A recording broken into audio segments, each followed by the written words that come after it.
look at that. Look at that for a difference. Actually almost looks a different colour. See, I mean this... I'm a little bit blown away by that. I've never actually done that before. It's not so nice today, guys. At Chelmsford again. Just bought an E92 330D. It's raining, it's cold, I'm shivering. Dad's got his hood up. We can't find it. It's a grey one, Pa. There's a C63 over there. Hey, love them cars. The ST Estate's cool as well. It's not about.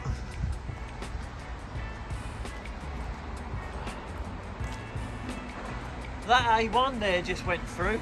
That red A1.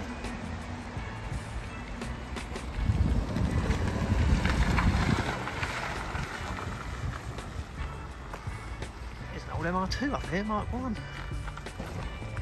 Minis would come in.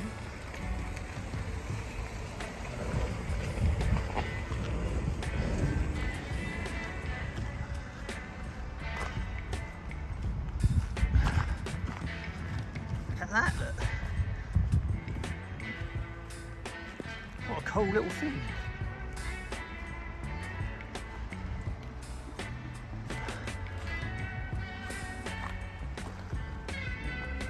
Blimey.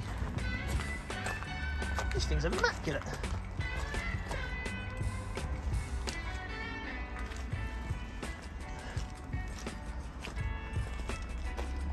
What a cool little car. Have you found it yet? You don't look very happy. Got to be around here somewhere. That Polo went through today. I know. Where on earth is it?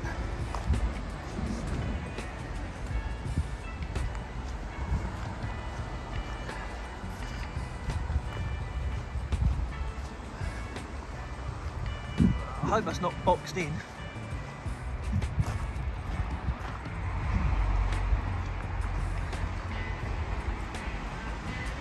Oh no!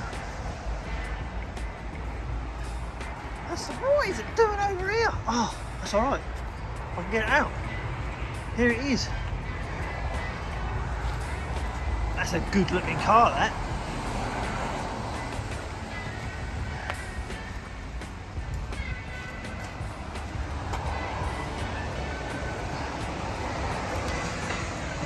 Well, it hasn't got any damage on it from them bringing it in here. So before they... all the space they've got around here, all the empty spaces they've got over there, which admittedly on film might not look, all them empty spaces, and they bring this down here. Someone's popped their boot trying to find their car. Do you know what? I'm going to close that because that's going to fill up with water. And that really annoyed me if that was mine. I know, but I don't want to... Right. Shut that.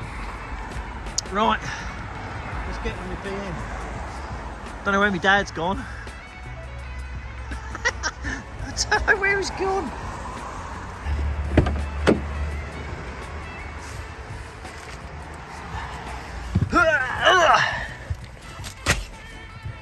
Whoops, sorry about that. God, whoever was driving this was a bit short. Put that seat down. Electric seat.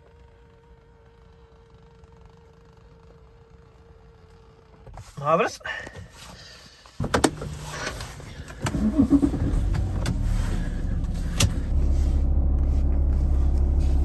Nice. Get this out of here. It's going to be a bit easier said than done.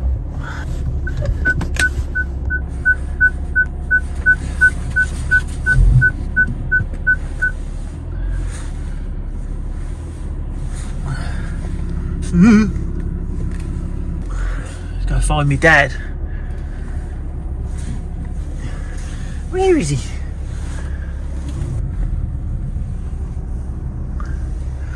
Where's me dad?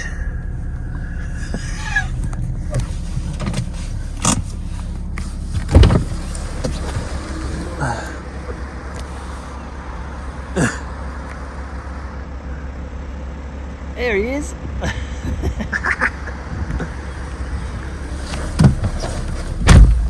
Alright, let's get this home. Here's the E92 that I got back yesterday. As far as this car goes, it's very similar to the X1 actually. Tyres are all really good. They're all Bridgestone run flats all round. A few little imperfections in the paint, but nothing probably a stage 1 mop won't get out. We'll probably end up doing a stage 2 on it. It's a darker colour. Stage 1 will just put a load of swirls in it for me. Well, they do the way I do it anyway. I don't know whether I do it right, but it's the same way I've done it. But it really isn't that bad. Wheels need a little bit of attention because they are, so this one's actually corroded a little bit in the middle there. It's got a little bit of curb damage. So the wheels will need a little bit of attention. Brakes are all good. I don't know if I can show you in there. Them one's pretty much brand new. Rear discs and powers, it's not locked at the moment. This side, perfect. So the brakes don't need doing. It's a cool car. Love that 330D engine. Absolutely love it. It's just a little bit of a once over whilst I'm just walking around. So that's just a quick going over. I'll do a proper overview with it once I've cleaned it and looked at what it needs. But it's a cool car. It's a high spec car as well. It's got the screens, got the navs, got everything that it needs to have. Cool car. It's time to get a bit of a jump start on the 330 because my wheel guy is coming first thing in the morning, and he always prefers it obviously when the wheels are clean. I think they forgot to clean the wheels. Might as well clean the whole car quickly. So just put the X1 back in the garage. Oh, love this car. Oh, listen to that. Lovely. Oh, something I've got to fix already. A little seatbelt. Oh, so I've got to quickly go and wash the 330 just so the wheels are clean. So I'm going to try and, we're losing the light a little bit, but we're going to try and get the whole car just washed quickly whilst I've got the time. So I love this car as well. You will, I think you'll start to realise that I buy cars that I love, which ain't always the best way to go because not everyone loves the same cars that I do, but I buy the cars that I love because I prep them and everything myself. I enjoy doing the cars that I love. So I try, you know what? As long as it's a lovely, straight, genuine car that I will make look as brand new as I possibly can, then I sort of enjoy doing all of them. But when I love the car, it just makes it that much more enjoyable. Straight out of the box, it's just a good, powerful car. Sound mega, smooth, could drive it to Scotland, no worries at all. It will love every minute of it. I seem to like that phrase. But yeah, they're real cool cars. So I'm just quickly going to the car wash now. Get it washed so Simon can do the wheels on it tomorrow. That's a bit of a wound up. There's someone in the car wash. One of the other car washers is out of order. And there's a massive motorhome. Maybe I should have washed this one at home. Well, that wasn't ideal because it's nearly dark now and I've got someone queuing. Oh, I'm going to have to do this quick. Well, that all went a little bit wrong. Not even sure if my camera was on. Now it's pretty much dark. I've got a big queue behind me. It's all gone a bit wrong. So it's all gone a little bit peak tong as far as cleaning goes. I didn't do very well at the car wash. Then what we were planning to do with the wheels, as far as I was concerned, it was only really the diamond cut faces that had a bit of a problem. Thought all of the grey was perfectly good. On this wheel it is perfectly good, but when I was cleaning it, found out that this one has actually got a few corners of corrosion on that bit. That's probably the worst bit there, but that sort of makes it, if I want to pay to have, so what I was going to actually get done, I was going to get the diamond cut masked off and painted in metallic silver. We've done it before and it looked really good.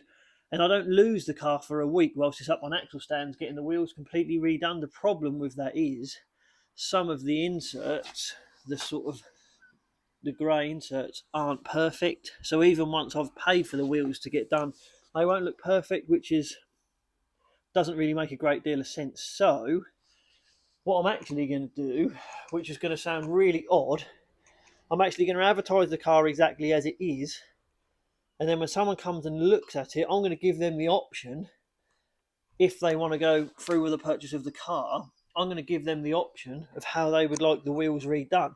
Because being honest, if this was my car and I was looking at it at a view of keeping it for a good few years, I actually wouldn't want the wheels re-diamond cut. I'd want them painted. I would want the faces painted silver, and I'd want the inserts, I'd probably have them a little bit slightly grey, and maybe between sort of that grey and anthracite grey. And then they would never corrode again. The problem is when you get them recut, it's not going to take a massive amount of time before they re-corrode. Obviously, the original look of them 313 alloys is diamond cut, so I'm going to see, it's a bit weird, but I'm going to see if whoever wants to buy this car wants to make the call. Obviously, the only downfall of that is if someone phones me up and says they want to come from a long way away and the car's already and they want to take it away, then that might be a little bit a little bit of a stumbling block. But I've never done it before, but I'm going to do it this time. So that's as far as the wheels go. I'm gonna do all the outside of the bodywork and then advertise it as it is, and then go from there. I think it's as far as the paintwork goes, yeah, it's all scratched, as they always seem to be. There is also, can you see that in that reflection? Bird poo marks on it. It's in the lacquer. That's all right though. That'll come out. That'll come out with mop. There's quite a few of them. Let's see if I can see the reflection of the light. Let me see how close I can get it. There you go. You see all the scratches there? So it is pretty badly scratched. So we'll have to give it a mop. Inside isn't too bad. Again, inside really isn't that dirty. Needs to get some new mats, because even though the little Velcro pads are there, for some strange reason, it didn't come with any mats, which is really annoying. One thing I'm going to quickly show. So every time you get in this car, see, most of these coupes are the same, and the seat belts always seem to do it. Because they've got this little arm which passes you the seatbelt, because the seatbelt is actually quite far back from the back of the seat, you get this handy little arm that passes you the belt. For some strange reason, most of them never seem to work. They miss the belt. So if I start this up and then shut the door, probably work now. Let's see if it misses the belt. There you go. It actually caught it a little bit that time, but it missed the belt. Now, there's nothing wrong with the arm. I've never actually had a faulty arm ever in, and I've had quite a few of these coupes. It's all to do with the belt. So the only thing you really need to do to your seat belt to make it grab is actually, so where it meets up at the B pillar, literally fold the belt in half. Now the best thing for you to do is put like a clothes peg or something on like that, or what you can actually do is twist the belt around away from yourself, so you're almost going anti-clockwise. Pull it out, keep twisting it, so still folded but twisted, and just make sure that is held in. Stick it behind a striker or something, stick it somewhere so it holds. Now, the best thing you can do is leave it like that for as long as you can, overnight, so the belt actually shapes for a long time and it doesn't go back. But I mean, it might even work if I just leave that there for 10 seconds in that folded position. All it actually does is flares out the belt the other way, because all that arm really needs to do is catch onto this leading edge of the belt there. So now you can see it's folded the other way, hopefully, when that little arm comes out. There you go. That's all it is. It's just so that little arm there can catch onto the belt. You can actually see my fold line there a little bit. So if you put that overnight, it will stay like that. Hopefully, it should work every time. Got my clothes pegs on my seatbelt.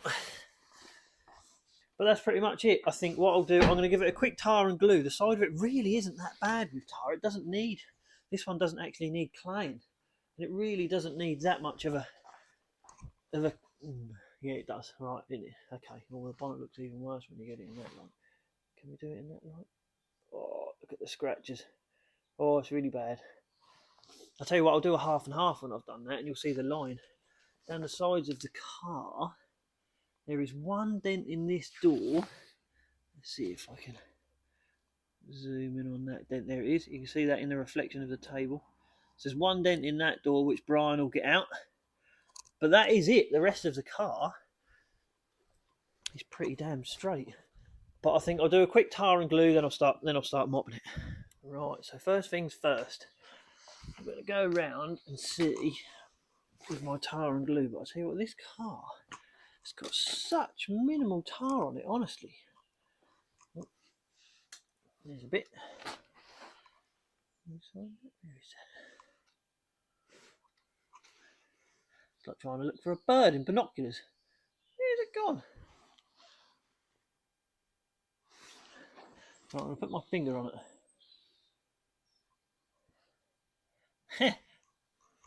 There it is. Hey, that's gone. Oh, do you know what that means I'm going to get on with this. I've got to try and have a go at that, because that's annoying me. So my biggest problem is, if this car wasn't under these lights, you wouldn't even be able to see them scratches, and you wouldn't really be able to see that bird poo stain either. So if someone had bought this car in, and they'd washed it, and they'd put a glaze on it, and it was outside in cloud, you wouldn't even be able to see these scratches. It would look marvellous, and potentially someone might sell it straight away. The problem is, if the sun came out, it would look like this, which I just can't handle. I want someone to turn up and be amazed at how beautiful the car looks, and I can't get over that in my life. And this is what sort of holds me back from selling a lot of cars. Do you know what? Whilst I was watching this back and doing the editing, I sort of decided that I couldn't put you guys through about 5 minutes worth of me mopping that bonnet, so I sped it up a little bit. I tell you what, whilst I was watching it back as well, you watch that reflection line. When I hit it with a mop the second time, that distorts quite a lot. Didn't realise that was getting so hot, but it's all right. It goes back when it cools down. If you follow the reflection of the lights and the scratches,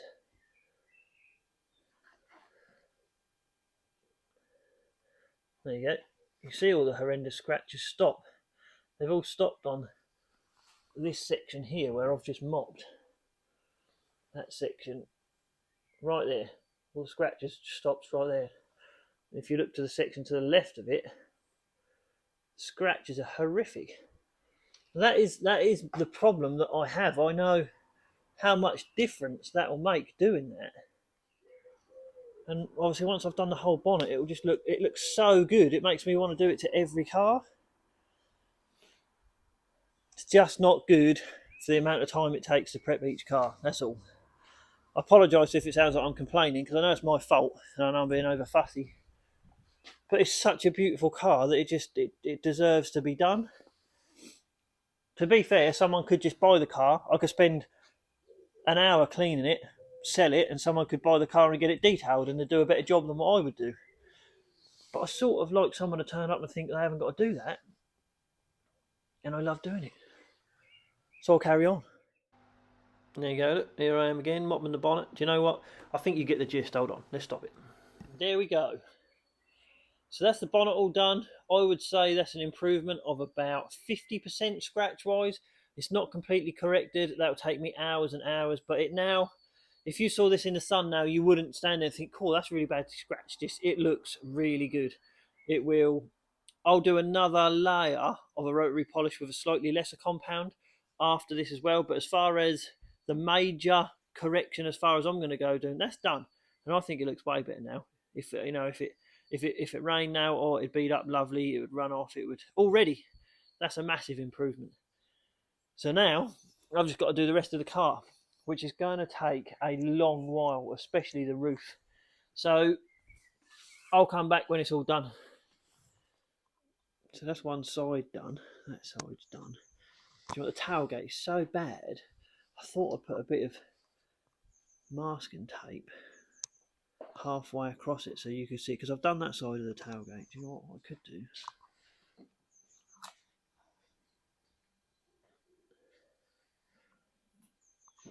Look at that, look at that for a difference. Actually almost looks a different colour. See, I mean this, I'm a little bit blown away by that. I've never actually done that before.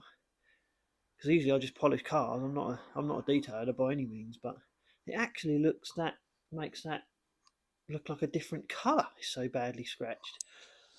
Oh, you know what? The roof's exactly the same. I'm not really looking forward to doing the roof because that's just taken me about 45 minutes, just that section there. But look at the difference. I'm actually quite pleased with that. Better do the other side. Well, there we are. Eventually, the polishing stage is done. The sun's come out, which is always nice. I've just done under the bonnet as well. And what I've, unfortunately, because I've had to polish this car and hit it quite hard with a compound, it actually creates quite a lot of dust. A really thick compound does. Not all of them, but this particular one does. But as I think I said the other day when I went to the car wash, I'd done a really poor job of actually washing this car because it was nearly dark. There was people queuing up behind me and all sorts. That was all going on. That was just before my wheel guy was supposed to come and do the wheels. So now, just as an excuse, better put the number plates on first. I'm going to take it for a drive. We'll go for a drive in it. We'll go to the car wash, blow all the dust off it, and get all of the green out of all the crevices like this, as you can see. So I didn't do all of that. I've done very poorly on the wash, so I need to sort that out. So what I'll do, I'll put the number plates on, and then we'll go for a quick drive. Do I go on too much whilst I'm describing the different stages of what I'm doing? Because watching this back, I'm starting to think that I probably do a little bit. Oh, hold on. Eee. I do ramble on, don't I, watching this back. So what I'm going to have to do is we're going to make this 2 parts for this journey of this E92. On the next one, we take it for a drive. We go to the new garage, have a look to see how that's getting on. We get the wheels done. And you know what? We're lucky enough to get the new owner on the channel when he comes and picks it up. It looks amazing, this car. I was really pleased with it. So I just want to say thanks for watching again. Give us a thumbs up, let us know how we're getting on, and I look forward to see you on the next one. Thanks a lot, guys. See you soon.